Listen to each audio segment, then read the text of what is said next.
Donald Trump দ্বিতীয়বার ক্ষমতায় এসে আগ্রাসী রাজনৈতিক নীতি গ্রহণ করেছেন। পানামা খাল পুনরায় দখলের ঘোষণা, গ্রিনল্যান্ড কেনার চেষ্টা এবং কানাডার কিছু অংশ মানচিত্রে অন্তর্ভুক্ত করার ইচ্ছার পর এবার তিনি নজর দিয়েছেন মধ্যপ্রাচ্যের অন্যতম বিতর্কিত অঞ্চল গাজা উপত্যকার দিকে।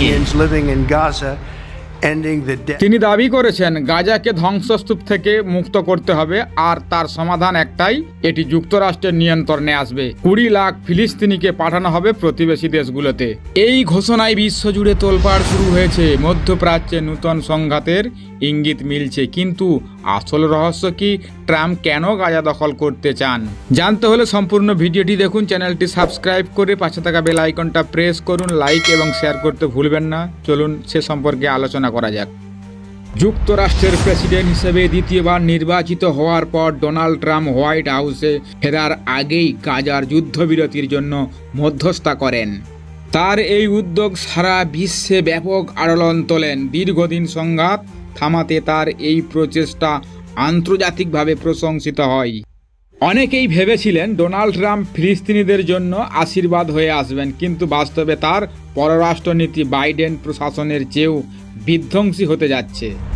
2017 সাল ট্রাম্প জেরুজালেমকে ইসরায়েলের রাজধানী হিসাবে স্বীকৃতি দেন, যা জাতিসংঘের আইনের চূড়ান্ত লঙ্ঘন। জাতিসংঘের প্রস্তাবনায় জেরুজালেম ইসরায়েল বা ফিলিস্তিনি কোনো দেশের অধীনে না রেখে এক আন্তর্জাতিক অঞ্চল হিসাবে রাখার কথা বলা হয়েছিল। 2020 সালে ট্রাম্পের মধ্যস্থায় আব্রাহাম চুক্তির মাধ্যমে আরব বিশ্বের বেশ কয়েকটি দেশ ইসরায়েলের সঙ্গে সম্পর্ক স্বাভাবিক করে নেয়, কিন্তু এতে ফিলিস্তিনির জন্য কোনো সুবিচার হয়নি, বরং তাদের সংগ্রাম আরও কঠিন হয়ে গেছে।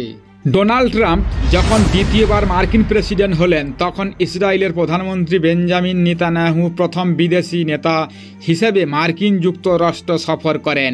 হোয়াইট হাউসে এক যৌথ সংবাদ সম্মেলনে ট্রাম্প গাজা নিয়ে তার নূতন পরিকল্পনার কথা জানান।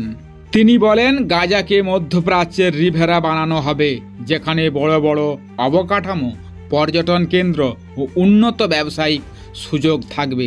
তবে এই পরিকল্পনার জন্য গাজার বর্তমান বাসিন্দাদের অন্যত্র সরিয়ে নেওয়ার কথা বলা হয়েছে, যা বিতর্কিত। এই প্রস্তাবের বিরুদ্ধে ফিলিস্তিনির গোষ্ঠীগুলো তীব্র প্রতিক্রিয়া দেখিয়েছে। হামাস একে বিশৃঙ্খলার সৃষ্টির রেসিপি বলেছে। আন্তর্জাতিক মহলে এই পরিকল্পনা মিশ্র প্রতিক্রিয়া সৃষ্টি করেছে। কেউ মনে করছে এটি অর্থনৈতিক উন্নয়নের সুযোগ, আবার কেউ বলছে এটি ফিলিস্তিনিদের জন্য উচ্ছেদের একটি কৌশল। ট্রাম্পের এই পরিকল্পনা ভবিষ্যতে মধ্যপ্রাচ্যের রাজনীতি ও স্থিতিশীলতার ওপর বড় প্রভাব ফেলতে পারে।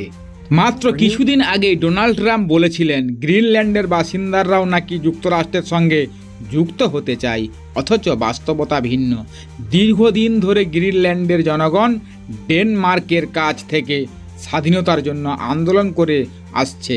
বাইডেন প্রশাসন যেখানে গাজা ইসরায়েলের আগ্রাসনকে লুকোচুরি করে বৈধতা দেওয়ার চেষ্টা করেছেন, ট্রাম্প প্রশাসন সেখানে কোনো রাগ ঢাক না রেখে সরাসরি গাজা দখলকে স্বীকৃতি দিতে চেয়েছেন।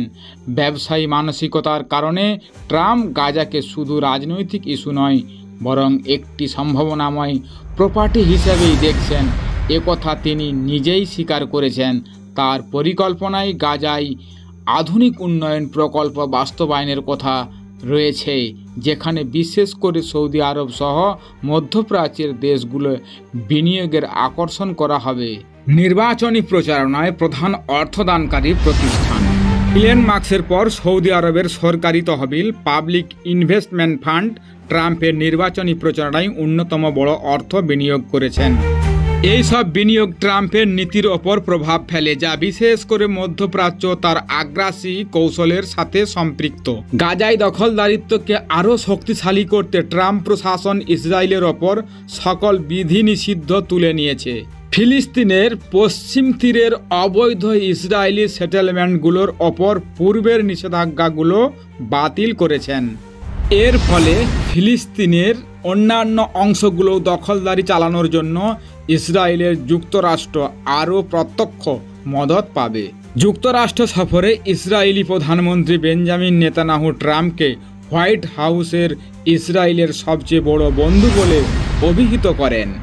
বাইডেন প্রশাসনের অধীনে আটকে থাকা যেসব অস্ত্র সরবরাহ বন্ধ ছিল ট্রাম্প ক্ষমতা গ্রহণের পর সেগুলো আবারও ইসরায়েলে পাঠানো শুরু করেছে।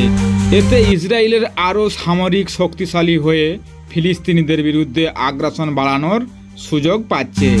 এর ফলে ফিলিস্তিনের সাধারণ জনগণ আরও কঠিন অবস্থার মুখোমুখি হবে এবং দখলদারিত্বের বিরুদ্ধে প্রতিরোধ দুর্বল হবে।